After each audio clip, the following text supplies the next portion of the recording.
Hello everyone, welcome to my YouTube channel Best Knowledge. First of all, please don't forget to like and comment my video.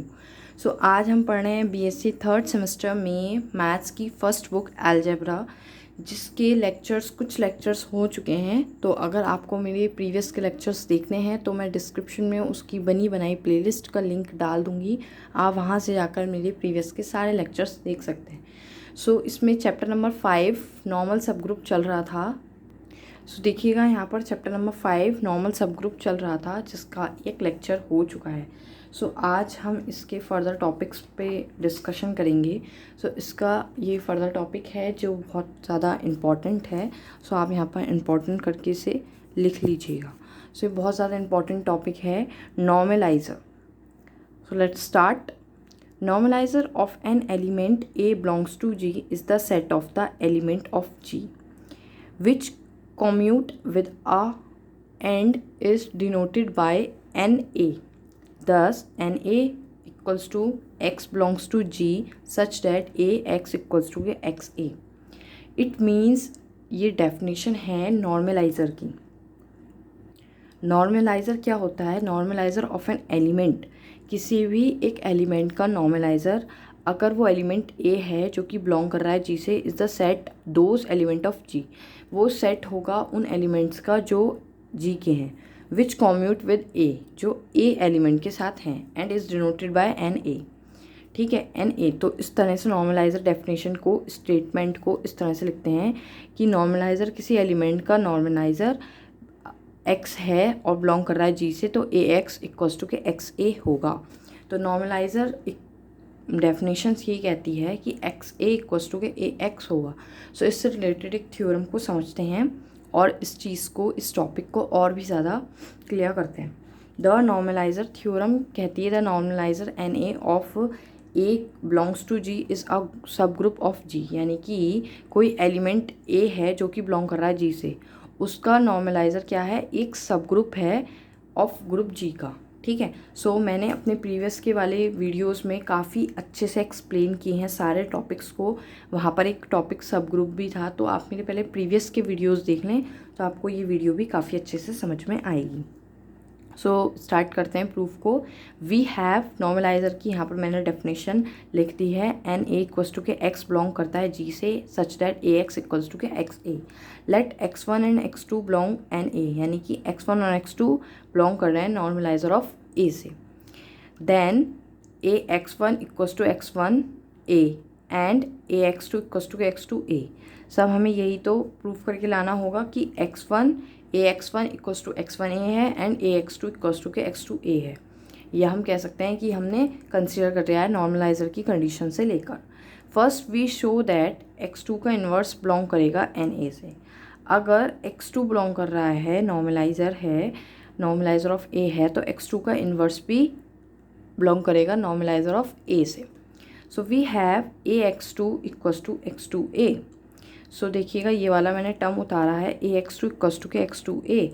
अब A x to इस वाले term में, यानी कि L H S वाले term में and R H S वाले term में, बोथ साइड हम क्या करेंगे? एक्स टू इन्वर्स से मल्टीप्लाई कर देंगे। क्या करेंगे? एक्स टू इन्वर्स से मल्टीप्लाई कर दिए। देखिए एक्स टू इन्वर्स ऐसे हमने राइट हैंड साइड में करी है, x two inverse and x two inverse. अब हम इन दोनों को साथ में लिख देंगे, एक्स टू इन्वर्स और ए को, और एक्स टू इन्वर्स को साथ में लिख देंगे। इसी तरह इधर करेंगे, एक्स टू इन्वर्स और एक्स टू को साथ में लिख दिया है, ए और एक्स टू इन्वर्स को साथ में लिख दिया है। एक्स टू इन्वर्स ए, किसी भी एलिमेंट की एक्स इन्वर्स देखिए मल्टीप्लाई कराइए तो मैंने ये आइडेंटिटी एलिमेंट मिलता है। ये देखिए x two inverse x A x inverse, तो यहाँ से भी आपको ई मिलेगा, तो ई इक्वल्स टू के ए एक्स वन का इन्वर्स। ठीक है, अब एक्स टू इन्वर्स ए, मतलब यहाँ पर भी ई मिला है। ई को आप लिखे नहीं लिखे, देखिए यहाँ पर मैंने बाद में गायब कर दिया है, एक्स टू इन्वर्स का ए बचा है। यहाँ पर अगर मैं ई लिखती भी हूँ तो ई दोनों में फिर पूरा एलिमेंट जब इससे ई से मल्टीप्लाई करते हैं तो वही एलिमेंट मिल जाता है। तो X two inverse A equals to A x two inverse, ये आ गया। इस तरह से A x two inverse and x two inverse A proof हो गया। तो एक्स टू इन्वर्स ई, या कह सकते हैं ये बिलोंग करेगा नॉर्मलाइज़र ए से। Now we shall show that x1 x2 inverse belong करेगा एन ए से. We have A x1 x2 का होल इन्वर्स इक्वल्स टू के. कैसे ले सकते हैं इसको, इसके साथ ए एक्स इन्वर्स और x2 इन्वर्स को अलोन कर देंगे. फिर x1 ए x1 को क्या लिख सकते हैं, यहाँ से हम ए x1 को क्या लिख सकते हैं, x1 ए x1 किसके इक्वल है, x1 A and x2 inverse. फिर x1 को अलोन कर देंगे और ये साथ में लिख देंगे ए x2 इन्वर्स. फिर क्या करा हमने, ए को अलोन कर दिया, क्योंकि यहाँ पर देखिए ए x2 इन्वर्स किसके इक्वल है, ए x2 इन्वर्स किसके इक्वल है, x2 इन्वर्स ए के. तो x2 इन्वर्स ए लिख देंगे और x1 और x2 को बराबर में लिख देंगे. ठीक है, फिर जैसे एक साथ में लिख दिया है तो इस तरह से हमारा ए x1 x2 का होल इन्वर्स इक्वल आ गया x1 x2 के होल इन्वर्स के ए से. तो x1 x2 का होल इन्वर्स बिलोंग करेगा एन ए से. ये देखिएगा. सो आई थिंक फ्रेंड्स आपके क्लियर हो गया होगा what is normaliser. It is the most important topic. So exam में नॉर्मलाइजर से रिलेटेड थ्योरम आ जाती है. तो जिन बच्चों के OMR पैटर्न एग्ज़ाम है उनके लिए मैं बता दूं, उनके में सिर्फ और सिर्फ नॉर्मलाइज़र का स्टेटमेंट दे सकते हैं कि नॉर्मलाइज़र की कंडीशन में ए एक्स किसके इक्वल होता है, तो आपको टिक करना होगा एक्स ए के. यहाँ से आपका MCQ बन सकता है, तो इसको ध्यान रखिएगा. ओके, नेक्स्ट टॉपिक पढ़ते हैं. Centre of a group. किसी ग्रुप का centre. The centre of a group G is defined as an abelian part of a group and is denoted by Z. It means the center of a group G. किसी group G का centre is defined किया जाता है as an abelian part of a group. उस group के abelian part से. At denoted is by Z. और centre of a group को किससे डिनोट किया जाता है, Z से. सो मतलब ये है इसका कहने का मतलब कि किसी भी ग्रुप का जो सेंटर होता है वो डिफ़ाइन जो किया जाता है वो एक अबेलियन जो पार्ट होता है ग्रुप का, वहाँ से डिफ़ाइन किया जाता है. अबेलियन पार्ट के बारे में बता चुकी हूँ अपने प्रीवियस के लेक्चर्स में कि अबेलियन ग्रुप क्या होता है. सो आपके MCQ में इस तरह से ये आ सकता है कि the centre of a group G is defined as an which part of a group. ठीक है, किस पार्ट का ग्रुप का किस part centre of a group कहलाता है.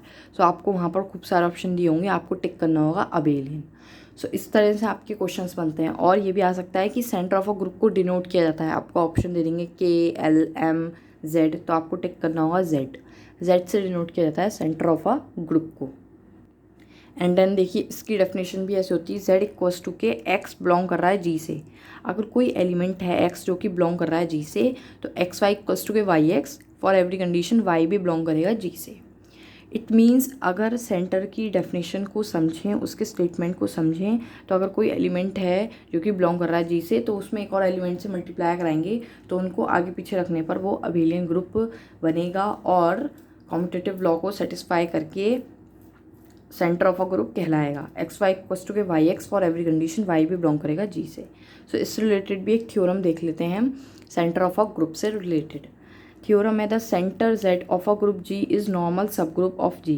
इट मीन्स थ्योरम कह रही है कि किसी ग्रुप का सेंटर Z, ठीक है, नॉर्मल सब ग्रुप है उस ग्रुप का G का. ठीक है, हमें प्रूफ करना है कि किसी ग्रुप का सेंटर नॉर्मल सब ग्रुप होता है. तो नॉर्मल सब ग्रुप भी मैं अपने प्रीवियस वाले वीडियोस में खूब अच्छे से एक्सप्लेन कर चुकी हूँ, तो उसी का यूज़ करेंगे यहाँ पर.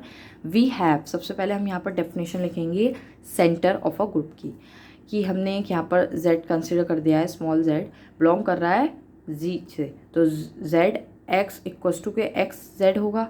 फॉर एवरी कंडीशन X भी बिलोंग करेगा G से, जो यहाँ पर मैंने ऊपर लिखी थी. बस यहाँ पर मैंने क्या चेंज कर लिया है, x की जगह पर Z और y की जगह पर x ले लिया. लेट A और B बिलोंग कर रहे हैं Z, यानी कि A और B दो एलिमेंट हैं जो कि सेंटर ऑफ अ ग्रुप से बिलोंग कर रहे हैं. B arbitrary element. Then AX equals to के X and BX equals to के XB. इस तरह से हम इसकी definition centre of a group की डेफिनेशन की हेल्प से AX इक्वल्स टू के XA and BX equals to के XB लिख सकते हैं. थ्योरम्स में काफ़ी चीज़ें सेट होती हैं, लॉजिकल होती हैं, तो बिल्कुल ही क्लियर होकर समझें. ठीक है, for every condition X belong करेगा G से. अब अगर A बिलोंग कर रहा है Z से, A और B बिलोंग कर रहा है Z से, तो नॉर्मल सी बात है कि उसका इन्वर्स भी बिलोंग करेगा Z से। अपने प्रीवियस वाली वीडियोज़ में काफ़ी बार बता चुकी हूँ कि अगर कोई एलिमेंट बिलोंग करता है किसी ग्रुप से तो उसका इन्वर्स भी बिलोंग करता है उसी ग्रुप से। तो A इन्वर्स भी बिलोंग करेगा Z से एंड B इन्वर्स भी बिलोंग करेगा Z से। सो AX इक्वल्स टू के X से for every condition X belongs to G। सो क्या करते हैं, मैंने दोनों साइड इन्वर्स से मल्टीप्लाई करा ली। LHS में भी मैंने दोनों साइड A इन्वर्स से मल्टीप्लाई करा ली एंड RHS में XA में भी दोनों साइड A इन्वर्स से मल्टीप्लाई करा दी। अब देखिएगा A इन्वर्स A को साथ में लिख दिया, X A इन्वर्स को साथ में लिख दिया, A इन्वर्स X को साथ में लिख दिया, A इन्वर्स को साथ में लिख दिया। ये काफ़ी टाइम से हम सारी थ्योरम्स में ऐसे करते आ रहे हैं। फिर क्या करते हैं, A इन्वर्स A किसी भी एलिमेंट की उसके इन्वर्स से मल्टीप्लाई कराते हैं तो हमें आइडेंटिटी एलिमेंट मिलता है E। X A inverse equals to A inverse X as it is, फिर से A इन्वर्स, यानी कि किसी भी एलिमेंट्स की उसके इन्वर्स से मल्टीप्लाई करते हैं तो हमें आइडेंटिटी एलिमेंट मिलता है। अब किसी भी टर्म की किसी भी एलिमेंट की आइडेंटिटी एलिमेंट से मल्टीप्लाई कराते हैं तो हमें वही एलिमेंट दोबारा मिलता है। तो इसकी आइडेंटिटी एलिमेंट से मल्टीप्लाई कराइए तो X A इन्वर्स, ऐसे इसकी कराइए तो A इन्वर्स X। इस तरह से देखिए X A इन्वर्स प्रूफ हो गया A इन्वर्स X के, simple. Similarly B X equals to x b, अगर B इन्वर्स बिलोंग कर रहा है Z से। सो हमें प्रूफ करना होगा टू शो डैट कि अगर A और B बिलोंग कर रहे हैं G से तो B का इन्वर्स भी बिलोंग कर रहा है G से, तो A B इन्वर्स बिलोंग कर रहा है Z से, Z से। तो वी हैव A B का inverse X, A B inverse X equals to A X B inverse. बिल्कुल सेम इसकी तरह ही इसका प्रोसीजर है, बस आपको A इन्वर्स के प्लेस पर अब B इन्वर्स लेना है, ठीक है। सो हम यहाँ पर लेंगे जब, तो A B inverse X, X A inverse B, तो A B इन्वर्स साथ में ले लिया, X को अलग कर दिया। A X है तो X को अकेले कर दिया और A B इन्वर्स को साथ में ले लिया, तो A B इन्वर्स भी बिलोंग कर रहा है Z से, ठीक है। तो इस तरह से to prove that the subgroup Z is normal in G, ठीक है। हमें ये तो प्रूफ करके लाना है कि जो सब ग्रुप है Z वो नॉर्मल है। तो X इन्वर्स बिलोंग कर रहा है Z से, तो इन दोनों को हमने साथ में लिख दिया। X A X इन्वर्स है तो A X इन्वर्स को साथ में लिख दिया, इक्वल्स टू के X A X इन्वर्स होगा। और किसके इक्वल होगा, ये X A को साथ में लिख लिया, तो A X साथ में X inverse and A X X inverse साथ में, तो ये इक्वल हो गया A E के। तो X A X इन्वर्स भी A के इक्वल हो गया, तो X A inverse X inverse belong कर रहा है, हैंस Z इज़ नॉर्मल सब ग्रुप, ठीक है। इस तरह से हम इसकी नॉर्मल सब ग्रुप की इक्वेशन निकालते हैं। सो एक छोटा सा मोस्ट इम्पॉर्टेंट टॉपिक है, ये भी आपके MCQ में आ सकता है, क्लास इक्वेशन ऑफ जी की किसी भी ग्रुप की कोई क्लास इक्वेशन क्या होती है। So the equation is in the form of, अगर इस फॉर्म में होती है तो उसको हम क्या बोलते हैं, is called class equation of group G. देखिएगा, operation of group G is equals to summation operation of G upon normalizer of element A, ठीक है। ये छोटा सा इक्वेशन है जो आप अच्छे से पढ़ लीजिए, क्या होती है, summation of order of G या operation of G and normalizer of a element A, ठीक है। फिर उसके बाद ये वाली थ्योरम इतनी इम्पॉर्टेंट नहीं है बट छोटी सी है, मैं बता देती हूँ। Let G be the finite group and Z be a centre of group G, यानी कि हम थ्योरम कह रही है हमसे कि अगर कोई ग्रुप G है जो कि फाइनाइट ग्रुप है and Z be a centre of a group, उस Z जो है उस ग्रुप का सेंटर है, then the class equation of G can be written as, so उसकी क्लास इक्वेशन ऐसे लिखी जा सकती है, operation of G equals to operation of Z plus summation A not equals to Z order of operation of Z upon operation of normalizer of element A। ये हमें proof करके लानी है, ये वाली इक्वेशन को हमें प्रूफ करके लानी है। तो देखिए कैसे, the class equation of group G क्या होती है, अभी ऊपर बताया था, operation of G equals to के summation operation of G upon operation of normalizer A, ठीक है। उसके बाद अगर A बिलोंग कर रहा है Z से, यानी कि कोई एलिमेंट है A जो कि बिलोंग कर रहा है सेंटर ऑफ ग्रुप से, so normalizer of A, operation of normalizer of A element equal होगा ऑपरेशन ऑफ Z के, G के, यानी कि ग्रुप के। तो यानी कि ये कहना चाह रहे हैं कि अगर कोई एलिमेंट है A जो कि सेंटर ऑफ ग्रुप से बिलोंग करेगा तो वो नॉर्मल सी बात है, वो एलिमेंट ग्रुप से भी बिलोंग करेगा। सो ये देखिएगा, इसको डिवाइड में लेगा, इक्वल्स टू में 1 लिख दिया है। Hence the class equation of G takes the desired form, इस तरह से हमें जो चाहिए वही हमें मिल गई है। डायरेक्ट हम वही वाली लिख देंगे क्वेश्चन जो हमसे कही होगी। कितनी छोटी सी थ्योरम थी। आगे मोस्ट इम्पॉर्टेंट टॉपिक पढ़ते हैं क्वोशिएंट ग्रुप। क्वोशिएंट ग्रुप बहुत ज़्यादा इंपॉर्टेंट है, देखिएगा। Suppose H is normal subgroup of G, यानी कि H एक नॉर्मल सब ग्रुप है ऑफ ग्रुप G का। Then we denoted the set of all right coset of H in G by H। It means ये कह रहे हैं कि कोई भी ग्रुप G का एक नॉर्मल सब ग्रुप है H, ठीक है, और उसके सारे the set of all right coset, उसके सारे राइट कोसेट जो होंगे उसको हम इस तरह से लिख सकते हैं G by H, ठीक है, G by H लिख सकते हैं। मैंने अपने प्रीवियस की वीडियोस में राइट कोसेट और लेफ़्ट कोसेट भी पढ़ाया है, तो आप वहाँ से जाकर मेरे पहले प्रीवियस का ये लेक्चर देख लें, तभी आपको ये राइट कोसेट और लेफ़्ट कोसेट वाली बात समझ में आएगी। Of H in G by H, G by H equals to H A such that A belongs to G।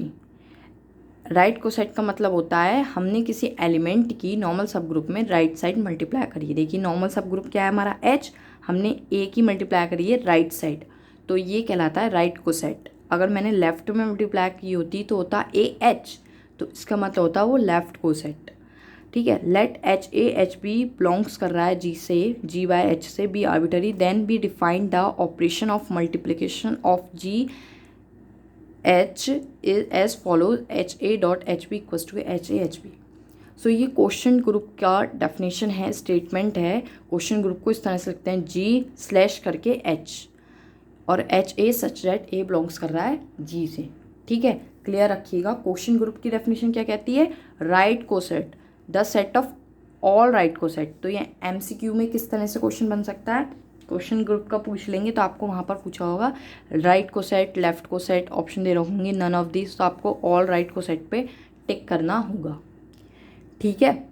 उसके बाद आता है the identity element of the question group. किसी भी क्वेश्चन ग्रुप की आइडेंटिटी एलिमेंट क्या होती है?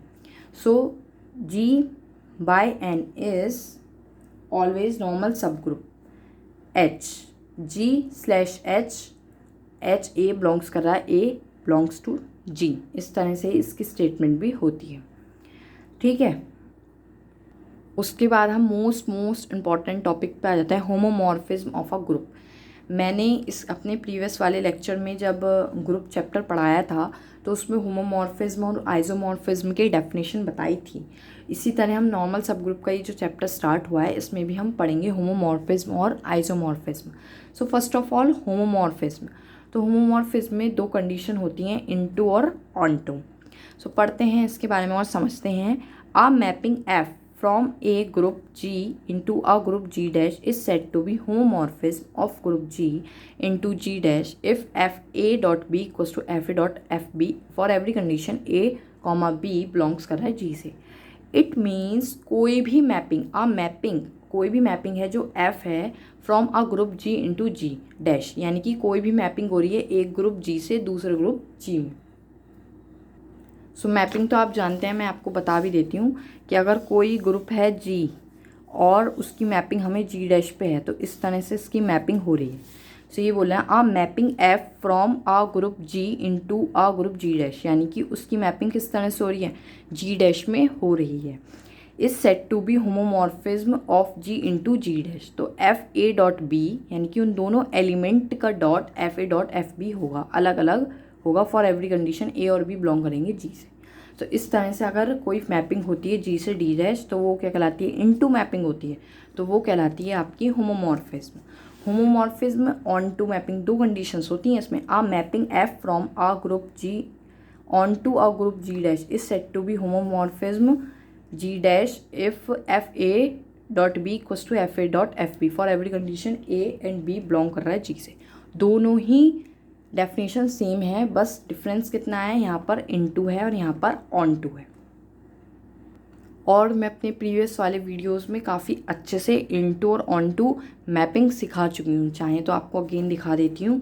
यहाँ पर देखिए ऑन टू मैपिंग होती है इस तरह से, x1 की x1 डैश से, x2 की x2 डैश से, x3 की x3 डैश से एंड x4 की भी x3 डैश से, ठीक है। और इनटू मैपिंग ये देखिएगा x1 की अगर x1 डैश से हो रही है तो x2 की भी x1 डैश से ही हो रही है, 3 की x3 डैश से। इस तरह से इनटू ऑन टू मैपिंग मैंने 1 1 मैपिंग आपको काफ़ी सारी मैपिंग सिखाई थी, तो देख लें अगर आपको मैपिंग देखनी है मेरे प्रीवियस वाले वीडियोज़ में। सो अब आगे बढ़ते हैं आइसोमॉर्फिज्म। आइसोमॉर्फिज्म जो होता है वो होमोमॉर्फिज्म का ही होता है। देखिए isomorphism is a special type of homomorphism. Homomorphism का ही स्पेशल टाइप होता है isomorphism. If F is a homomorphism, अगर कोई भी मैपिंग हो रही है जो होमोमॉर्फिज्म है of group G into and on to G dash and F is 1 1। अब की बार G to G dash into भी हो, ऑन टू भी हो और साथ में एफ क्या हो 1 1 भी हो, वो मैपिंग आपकी आइसोमॉर्फिज्म कहलाती है। अब मोस्ट इम्पॉर्टेंट टॉपिक, अगेन बहुत ज़्यादा इंपॉर्टेंट टॉपिक इस लेक्चर में मैं कवर कर रही हूँ, बहुत ज़्यादा इंपॉर्टेंट टॉपिक है कर्नल ऑफ अ होमोमॉर्फिज्म। इसका स्टेटमेंट बहुत ज़्यादा इंपॉर्टेंट है। Kernel of a homomorphism, definition पढ़ते हैं और समझते हैं। If F is a homomorphism of a group G into a group G dash. Homomorphism की डेफिनेशन से अगर कोई एफ है जो कि होमोमॉर्फिज्म है of group G into a G dash, then the set के of all those element of group ji which are mapped by F onto the in identify E dash of G dash is called kernel. मतलब कि अब ये कह रहे हैं कि अगर कोई होमोमॉर्फिज्म है जिसकी मैपिंग जी से जी डैश हो रही है इन टू में, देन द सेट के जो होगा ऑफ ऑल दोज एलिमेंट, उस जो कर्नल का सेट होगा वो क्या होगा, वो उन एलिमेंट्स का सेट होगा उस ग्रुप में से विच आर मैप्ड एफ, जो कि मैप्ड कर रहे हैं एफ में onto the identify E dash of G dash, G dash का E dash is called kernel of the homomorphism F. Thus, if F is a homomorphism of group G into G dash, that K is the kernel of group F। इस तरह से इसका statement होगा। किस तरह से, K equals to के X belong कर रहा है G से, तो उसका FX जो मैपिंग होगी वो क्या होगी, E डैश में होगी, यानी कि कोई एलिमेंट जो होगा वो E डैश में होगा। इस तरह से आप समझ सकते हैं। Where E dash is the identity of G dash, मतलब जो कि अगर मैं इसका कर्नल से यहाँ पर कर्नल बनाती हूँ, कर्नल ऑफ होमोमॉर्फिज्म, तो यहाँ पे अगर कोई एलिमेंट है एक्स तो उसकी इमेज यहाँ पर ई डैश होगी, जी डैश में ई डैश होगी, तो वो ही आपकी कर्नल कहलाएगी। ठीक है। सो आपके जो एमसीक्यू पैटर्न में आएगा वो क्वेश्चन इस तरह से आएगा, कर्नल की आपको डेफिनेशन लिख कर दे देंगे और ऑप्शन में देखेंगे एफ एक्स इक्वल्स टू के E dash, F x equals to के E, F x equals to के ज़ीरो, कुछ भी दे सकते हैं, तो आपको टिक करना होगा एफ एक्स इक्वल्स टू के ई डैश। यहाँ से आपका ये क्वेश्चन बनेगा, कर्नल की डेफिनेशन लिख देंगे क्वेश्चन में और वहाँ पर आपको एफ एक्स इक्वल्स टू के ई डैश टिक करना होगा। मेरे पास काफ़ी कमेंट आते हैं OMR पैटर्न है हमारा, तो हम पूरा कैसे पढ़ें। सो क्वेश्चन तो आपको इससे ही बनेंगे, लेकिन आपको कॉन्सेप्चुअल रहना है, मैथ्स कॉन्सेप्चुअल सब्जेक्ट है, इसको पूरा आपको क्लियर रखना है अपना बेस। ठीक है। सो अब इसमें मैं मोस्ट इंपॉर्टेंट टॉपिक्स ही करा रही हूँ। अब आगे पढ़ लेते हैं मोस्ट इंपॉर्टेंट टॉपिक। देखिए मैंने लिख भी रखा है इंपॉर्टेंट, डायरेक्ट प्रोडक्ट पढ़ते हैं। What is direct product? So let's start. Let G1 and G2 be any two group, the composition in each being denoted multiplicative. It means दो ग्रुप हैं G1 and G2, be any two group, the composition, उन दोनों की composition each being denoted multiplicative. Multiplicative उनको denote करने के लिए इस तरह से लिखते हैं G1 cross G2 equals to small G1 और स्मॉल G2 हैं, तो सच दैट स्मॉल G1 भी बिलोंग करेगा कैपिटल G1 से, स्मॉल G2 भी बिलोंग करेगा कैपिटल G2 से। सो ये डेफिनेशन है, ये स्टेटमेंट है G1 एंड G2 का। Let us define a binary operation on G1 cross G2 denoted multiplicated as follow, as इस तरह से फॉलो होगा। स्मॉल G1 और small G2 H1 H2 G1 H1 G2 H2, where G1 H1 belong करेगा G से and G2 H2 भी belong करेगा G2 से। ये G1 से बिलोंग करेगा G1 H1 और G2 H2 बिलोंग करेगा G2 से। For the binary operation G1 cross G2 is a group and this group is called the external direct product of G1 and G2। ठीक है, ये most important topic था G1 cross G2 direct product. उसके बाद next topic देखिए internal direct product. अभी हमने पढ़ा डायरेक्ट प्रोडक्ट, अब हम पढ़ेंगे internal direct product. Suppose H and K are subgroup, H और K कैसे हैं, सब ग्रुप हैं ऑफ G, किसी ग्रुप G के। दो सब ग्रुप हैं H और K किसी ग्रुप G के, then we say the G is an internal direct product of H and K। मतलब कि G क्या होगा, इंटरनल डायरेक्ट प्रोडक्ट कहलाएगी ऑफ H एंड K की। इफ़ दो कंडीशंस यहाँ पर सेटिस्फाई होनी चाहिए, every element of H commute with every element of K, यानी कि एच जो आपका ग्रुप सब ग्रुप है उसका एवरी एलिमेंट कम्यूट करना चाहिए किसके साथ, every element of K every element के साथ। दूसरा, every element of G is uniquely expressible as a product of an element of H by an element of K. It means group का every element uniquely expressive करे किसको, as a product of element of H by a element of K और H के element के product को uniquely expressive करे तो वो एलिमेंट कोई भी ग्रुप का जी का, तो वो भी आपकी इंटरनल डायरेक्ट प्रोडक्ट कहलाएगी। आई थिंक फ्रेंड्स आपके क्लियर हो गए होंगे ये सारे टॉपिक्स, मोस्ट इम्पॉर्टेंट था। हम अपने नेक्स्ट लेक्चर में न्यू टॉपिक स्टार्ट करेंगे, chapter 6 rings. Most important topic है और काफ़ी सारे क्वेश्चंस बनते हैं रिंग्स से। सो आज की वीडियो में, आज के लेक्चर में इतना ही इनफ है। और ये लेक्चर भी, ये चैप्टर नॉर्मल सब ग्रुप चैप्टर नंबर 5 भी फिनिश हो गया है। Thank you friends for watching my video. Please share, like and comment more.